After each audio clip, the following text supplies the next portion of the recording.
All right, welcome back. We are on level 6 of lesson 4, shapes and parameters. So debug using 4 parameters. This program uses the 4-parameter version of rectangle and ellipse to draw a simple scene. Do this. Debug this program and correct the error so that the grass extends across the entire bottom. Hint, you only have to change one number. Which parameter makes your rectangle the grass wider? Run your code, verify that the grass extends all the way across the bottom of the screen. All right, so we're going to hide the toolbox because I don't think we're going to need that. We see that draw sky, so background sky blue. All right. We see draw sun, so fill yellow, and then ellipse. So, all right.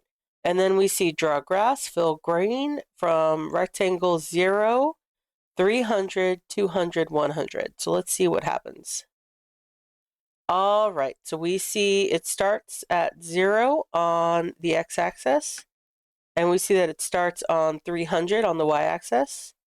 And then we see that the width is 200 and the height is 100.